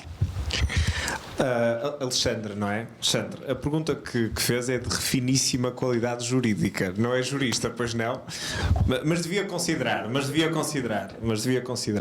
Ora bem, o entendimento tradicional do direito internacional humanitário, do tal direito que regula os conflitos, sempre fundamentou uma das obrigações da potência invasora, da potência que domina um território estrangeiro, a retirada. Portanto, há outras obrigações, restabelecimento da ordem, etc. Mas depois, assim que o conflito termina, assim que não se justifique mais a ocupação do território, a retirada do território.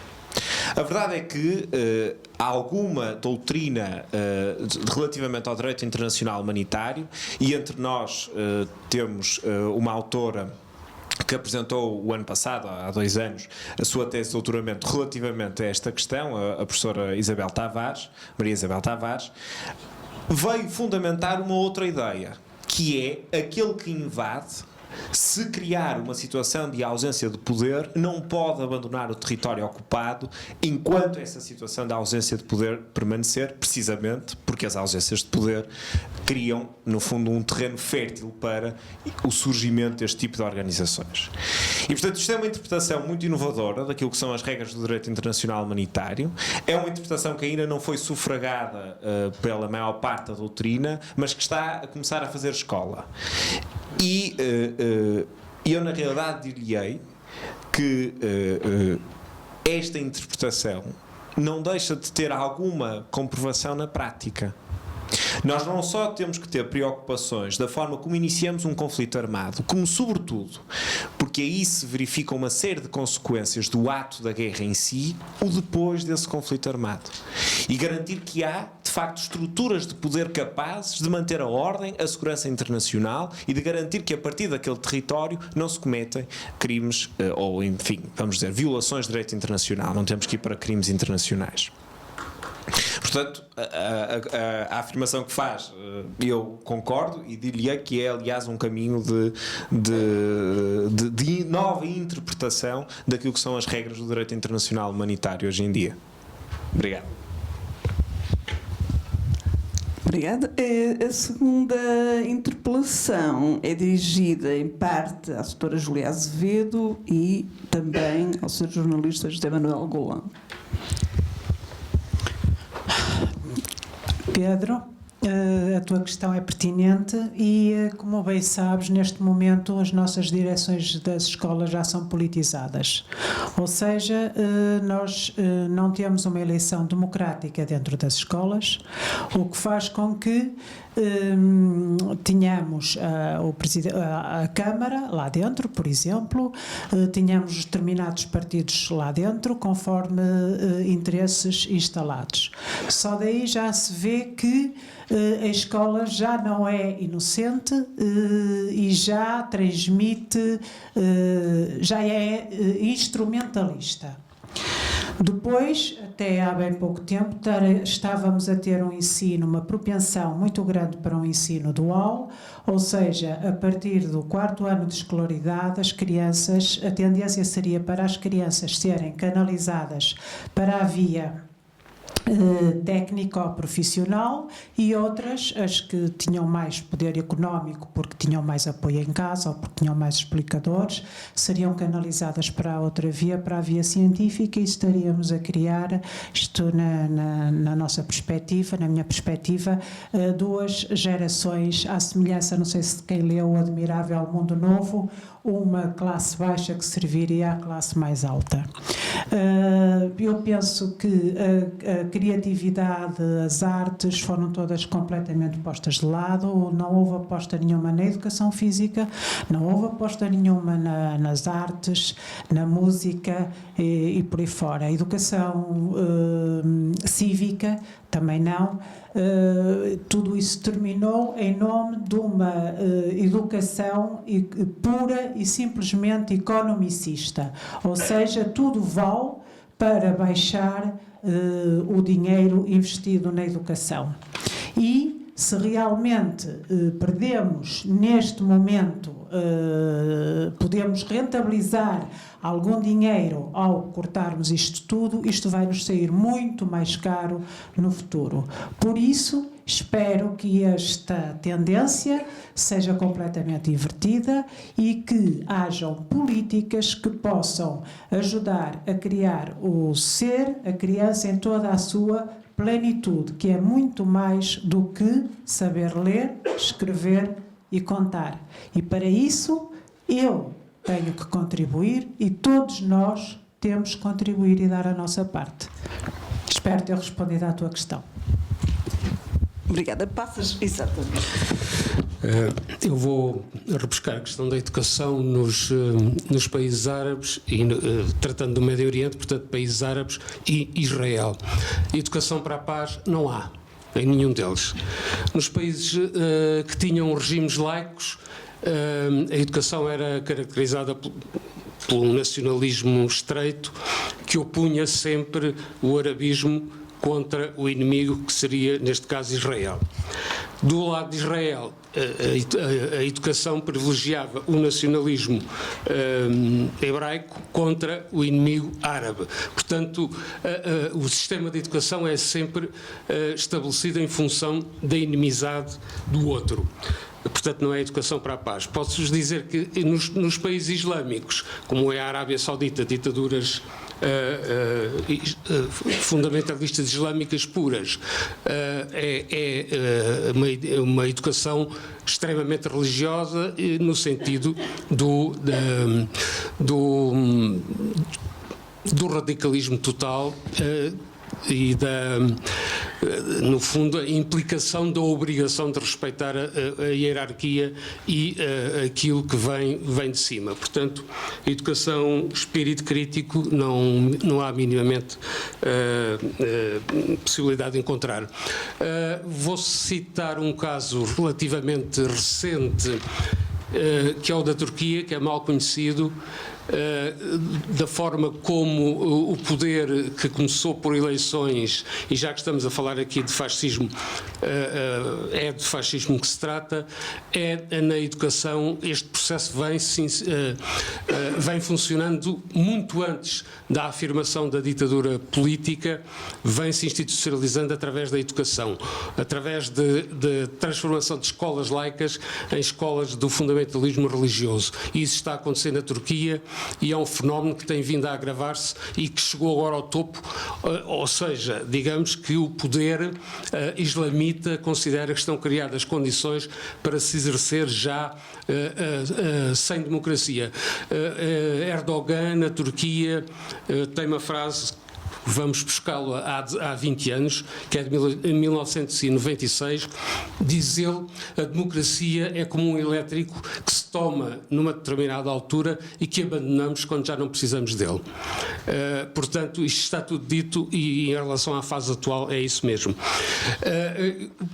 Respondo à questão do fascismo, não tenho qualquer dúvida, o Estado Islâmico é o fascismo. Há fascismo e fascismos. O Estado Islâmico é o fascismo, a Al-Qaeda é uma forma de fascismo. Agora, ver governos que são democráticos cumprir a agenda de movimentos fascistas, como é o caso da França, que, a pretexto da luta contra o Estado Islâmico, tende a eternizar o estado de exceção, sem conseguir lutar de facto contra o terrorismo, onde é que isso nos leva? E também dar um golpe de Estado democrático, dito democrático, na Ucrânia, onde é que isso nos leva? Depois entregá-lo a milícias nazis. É um problema, é que não se percebeu a guerra de 40 em todas as suas implicações. Nem o Tratado de Munique, nem o acordo Stalin-Hitler, nem o resto. Não há leitura feita nem aprendida sobre os exemplos da Primeira Guerra Mundial, da Segunda Guerra Mundial.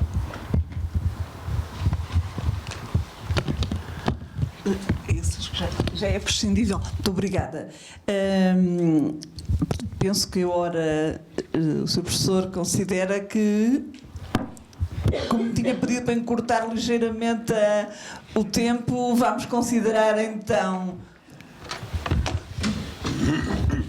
Eu peço desculpa de uma ligeira alteração do timing, mas estão mais pessoas que ao que tínhamos previsto. O jantar vai demorar um bocadinho mais e para podermos começar a segunda sessão pontualmente, e se me permitirem, daria por encerrada esta sessão e agradeço imenso aos oradores, também à vossa presença e participação. Eu sugeria que fôssemos imediatamente para a cafetaria da Faculdade de Engenharia. Enquanto estamos na fila, podemos ir conversando uns com os outros e que vinhamos para aqui também o mais depressa possível. Eu peço desculpa, eu não vou esperar que os outros saiam, porque eles são os que têm mesmo que chegar a horas. Portanto, vou convidar aqui o diretor e os oradores para virem comigo e dar-nos o exemplo. E muito obrigado. Obrigado.